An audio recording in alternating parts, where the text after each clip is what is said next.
A DLC da Krasu chegou no DBD no fim de setembro desse ano e já não é mais novidade pra ninguém que ela veio absurdamente quebrada. Isso leva a um questionamento. Será que os devs não fazem ideia do que eles estão fazendo e por isso que é tão comum eles lançarem DLCs novas completamente desbalanceadas? Ou isso é proposital, como uma estratégia de vendas? Vale lembrar que o DBD é um jogo extremamente lucrativo. Nessa tabela ele está em quarto dos jogos mais vendidos da Steam na primeira semana de julho. E mesmo parecendo um jogo pequeno, milhões de players logo no DBD todo ano. E sempre é um pico de players quando lança uma DLC nova, o que torna esse momento crucial para os desenvolvedores venderem suas DLCs e ganharem muito dinheiro em cima disso. Pensando nisso, eu vou analisar todas as DLCs desde março de 2023 até outubro de 2025 para mostrar para vocês como a Behavior manipula o método DBD para obrigar os players a comprarem as DLCs e como eles lucram muito em cima disso. E que essa ideia de lançar killers extremamente problemáticos para vender muito surgiu bem antes do lançamento da Krasui. Ato 1. Tudo começa em março de 2023. Com a Skull Merchant. A ideia parecia boa, drones, vigilância, um killer tecnológico, mas na prática ela virou um verdadeiro terror.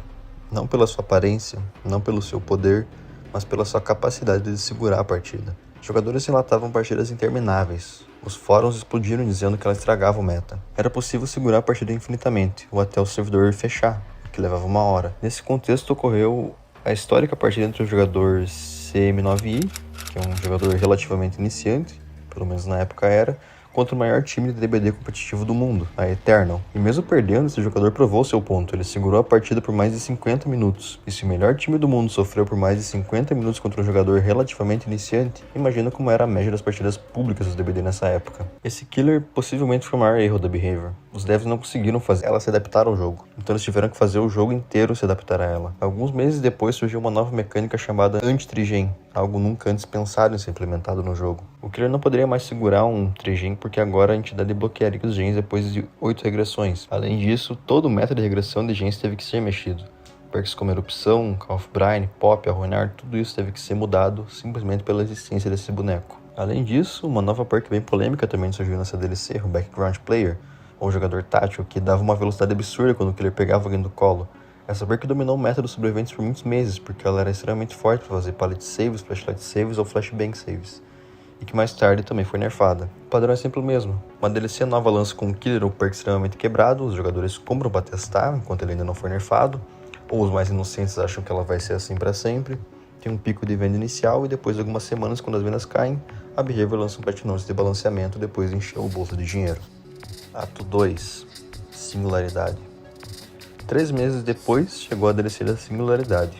Um killer bem interessante, com uma pegada sci-fi, mas que a comunidade rapidamente percebeu que também era um killer forte de encapar trigen. Não tanto quanto a Adriana, porque tinha como remover suas câmeras um pouco mais de longe, tinha um counterplay um pouco mais fácil, que era os MPs. E a Singularidade era um killer muito forte para Slug também. Uma das suas perks, Forced Hesitation, tinha como efeito aplicar lentidão em todos os sobreviventes próximos ao derrubar um sobrevivente. Essa perk se provou extremamente forte para tunelar alguém depois de forçar uma troca de gancho. Mas vamos deixar tudo isso de lado e vamos fingir que esse killer veio perfeitamente balanceado pro jogo. E mesmo assim, essa DLC teria um grande problema, que foi a nova perk do Gabriel Soma, o Made for This, a sigla MFT, que em português é feito para isso. Essa perk dava 3% de velocidade ao estar machucado e 10 segundos de resistência ao terminar de curar o sobrevivente. São dois efeitos muito fortes em uma só perk. Esses 3% em particular deram o que falar, porque é um pouco complicada a matemática, mas esses 3% é muito mais do que parece. Vamos colocar lado a lado a velocidade do sobrevivente e a do killer. A velocidade do sobrevivente é 4.0, vamos ter como 100%. A dos killers, em geral, é 4.6, que seria 115%. E tem alguns killers em específicos que são 4.4, principalmente killers de projétil, como a Huntress e o Deathslinger. A Spirit também entra nesse 4.4. Que seria 110%. Com o MFT, a velocidade do sobrevivente fica 103%. E com isso, a diferença de velocidade entre o sobrevivente e o killer diminui em 20%, porque agora fica 103 para 115. E essa diferença é ainda maior quando o killer é 4.4, né? Fica 103 para 110. Então, diminui em 30%, digamos assim, a diferença de velocidade entre o killer de sobrevivente, se ele for 4.4. Caso você não tenha entendido muito bem a matemática, tudo bem. O que eu quero que você entenda é o seguinte: ou a Behavior lança um assassino extremamente quebrado, para obrigar os players a comprarem DLC, ou uma perk muito forte, tanto do lado do killer quanto do lado do sobrevivente, para garantir que haja muitas vendas. E óbvio que depois de alguns meses, que as vendas diminuíram, o MFT e a Singularidade sofreram reajustes. Ato 3. Mais tarde no mesmo ano foi lançado o Xenomorfo. E por incrível que pareça, foi um killer balanceado, tinha anti-loop, tinha mobilidade e um pouco de stealth, não tenho que reclamar desse killer, porém isso não impediu que essa DLC fosse uma das mais problemáticas do DBD.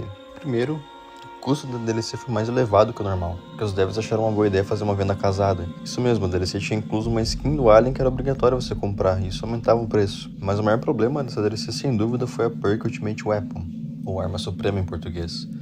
Essa perk revelava a posição dos survivors no mapa inteiro só de você abrir a porta de um armário. Aqui um post do Reddit dizendo que o Ultimate Weapon tá roubado, que é um wallhack de graça a cada 30 segundos. Essa perk dominou o meta completamente. O elemento stealth foi completamente destruído, porque o killer sempre sabia onde estava todo mundo. E o meta dos sobreviventes também mudou por causa disso. O Distortion e o Calm Spirit se tornaram extremamente comuns como um anti-meta, para negar essa informação do killer. Sem dúvidas foi um dos metas mais chatos de sobrevivente de todos os tempos. Mais um caso da Behavior, mesmo acertando no killer, lança uma perk absurdamente quebrada para aumentar as vendas e obrigar todo mundo a comprar e obrigar o método DBD a se adaptar a isso. Essa perk sofreu tantos reajustes que honestamente eu não sei como ela funciona no jogo hoje e eu nem quero saber, porque o trauma de jogar de sobrevivente nessa época foi grande. Ato 4. Mais tarde no mesmo ano foi lançado o Chucky, bem forte também, mas não ao ponto de ser quebrado, e com ele veio uma perk que é a meta até hoje, Friends Till the End. Essa perk deixa a obsessão exposta e revela sua aura por alguns segundos, além do efeito de trocar a obsessão que tem sinergia com outras perks. Um tempo depois o Chuck foi nerfado também, mas nesse caso a comunidade não gostou muito desse nerf e eles praticamente reverteram as mudanças. Nesse caso eles não exageraram, fizeram tanto um killer quanto uma perk forte, porém não ao ponto de quebrar o jogo. Ato 5. No ano de 2024 tivemos o lançamento do Alan Wake e da Lara Croft como DLCs de sua sobrevivente e capítulos do Desconhecido, do Vecna e do Drácula. Foram capítulos bem mais balanceados do que do ano de 2023, nada muito quebrado, absurdo. Algumas perks entraram no meta, como Champion of Light e Finesse, do Alan Wake e da Lara Croft. E o Vecna foi o segundo killer mais letal do jogo, ele é o segundo killer com a maior kill rate do jogo desde o último dado que a Behavior divulgou. Porém, o ano de 2024 não fechou com chave de ouro, porque a última DLC que eles lançaram foi a Houndmaster. Foi um killer bem polêmico no lançamento também, porque ela veio forte, porém extremamente bugada. O cachorro bugava muito, mapas fechados eram extremamente horríveis e inconsistentes. Isso demorou um pouco para ser ajustado, por isso que até hoje é difícil ver alguém utilizando essa killer. Porém, um jogador bom consegue mostrar que esse killer tem um potencial de ser muito forte nas partidas. Porém, o principal problema dessa DLC foi a nova perk da Tauri, Shoulder the Burden, ou suportar o fardo, que permite roubar um estado de gancho de um sobrevivente, que remove completamente a habilidade do killer de tunelar. Porém é extremamente arriscado, porque você pega um gancho para si e fica exposto por 40 segundos. Então se você cair rápido, você pode de 0 ganchos para 2 em 1 minuto, o que torna essa perk bem rara de ver no solo kill. Porém a SWF é extremamente forte, porque os jogadores estão organizados. Você pode ver nas streaks, por exemplo, que essa perk sempre está presente, e um time organizado consegue usar essa perk de uma forma absurda, o que quebra completamente a partida do killer e obriga ele a rotacionar muitos ganchos. Não é à toa que é uma perk banida em campeonatos, mesmo contra killers Tier S. Ato 6. The Goal e Springtrap. O Connect foi o primeiro killer de 2025. Tirando toda a polêmica dele ser um personagem de anime como killer, o Gol foi muito polêmico em sua gameplay por ser considerado fácil demais. O killer conta com uma mobilidade absurda, anti-loop, consegue pular paletes de janelas, addons fortes como bloquear a janela após o pulo, a descrita Kidnap Tech, que foi corrigida só 3 meses depois, mas principalmente sua auto-mira.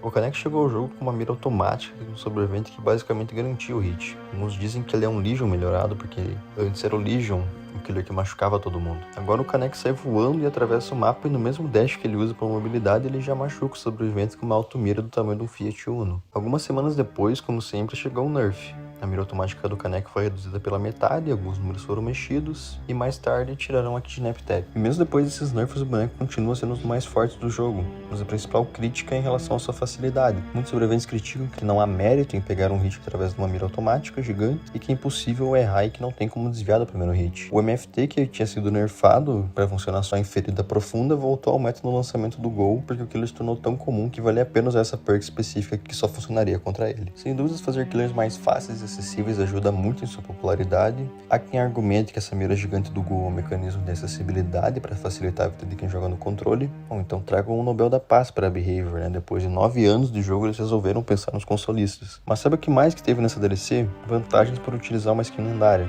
Quem já jogou pelo menos uma partida de Canek sabe que o bicho grita muito, tanto no lobby quanto na partida. No começo pode ser até legal, um pouco imersivo, né? Mas imagina jogar o dia inteiro ouvindo esses gritos. Não vai ter problema, não é? Mas calma que tem a solução. A Behavior vende não só o problema, mas vende a solução também. A skin lendária da Rizzy, que custa 3 vezes o valor do Canek, é muito mais silenciosa que ele.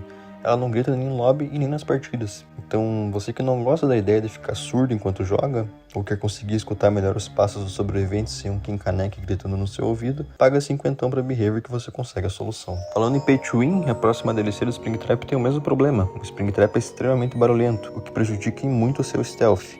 Afinal, do que adianta ficar indetectável se os sobreviventes escutam seus passos de longe? Quem dera tivesse como chegar perto dos sobreviventes sem eles te escutarem, né?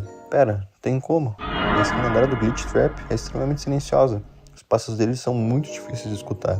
Então, de novo, a Behavior vendeu o problema e a solução na mesma DLC, com uma skin que custa 3 vezes o valor do boneco. A DLC do The Walking Dead veio sem killer, então não tem muito o que comentar. E finalmente chegamos ao Ato 7, Krasu, Sinister Grace, setembro de 2025. Em setembro de 2025, a Krasu chegou no DBD e foi recebida como a killer mais forte já lançada, até mais que a Nurse, que por anos foi considerada a mais forte do jogo, dominando todas as tier lists. No post do Reddit, Krasu faz a Nurse parecer um killer balanceado. Ela é nesse nível de forte. O killer já estava extremamente forte na PTB, no máximo precisava de pequenos ajustes na transição das formas, e eles buffaram isso da PTB pro jogo real. Assim como eles buffaram também o tempo que ela fica no poder, diminuíram o tempo do vault, aumentaram o giro dela, diminuíram o tempo de pular janelas e diminuíram em 50% o número de fungos no mapa, que é a única maneira do sobrevivente tirar a infecção. Então o killer foi de fortinho para algo absurdo, se comparando até mesmo à enfermeira, e eu não discordo de quem diga que ela tá no top 1 atualmente. Nesse caso, a Behavior teve que mudar o padrão do nerfar o killer só algumas semanas depois do lançamento e fizeram um patch note de emergência poucos dias depois, mas que não resolveu muita coisa, então provavelmente teremos mais nerfs na Krasui, mas só quando os devs verem que o gráfico de vendas está diminuindo. É coincidência que praticamente todas as DLCs de 2023 até 2025 trouxe killers ou perks quebradas que só foram nerfadas depois que supostamente as vendas diminuíram? Ou será que a Behavior manipula um meta de propósito para empurrar vendas de DLC e manter o jogo no topo das discussões? Além disso, práticas como vendas casadas de skins para aumentar o valor das DLCs, junto de skins lendárias caríssimas que dão vantagens em gameplay, o famoso Pay to Win, como a Rizzy e o Glitch Trap, não ajudam a pensar que isso não é intencional. Não existe prova documental dessa intenção, que os valores das vendas da Behavior não são públicos, mas o padrão de lançar algo broken e nerfar algumas semanas depois é impossível de ignorar. E o que você acha? A Behavior tá só errando nos testes? Será que eles são só burros e não sabem balancear o próprio jogo? Ou tem mais coisa nessa história? Comenta aí, deixa o seu like e compartilha para aquele amigo que comprou a Krasu só para amassar todo mundo sem esforço nenhum. Na tela final vou deixar o YouTube escolher qual é o melhor vídeo para você e nos vemos lá.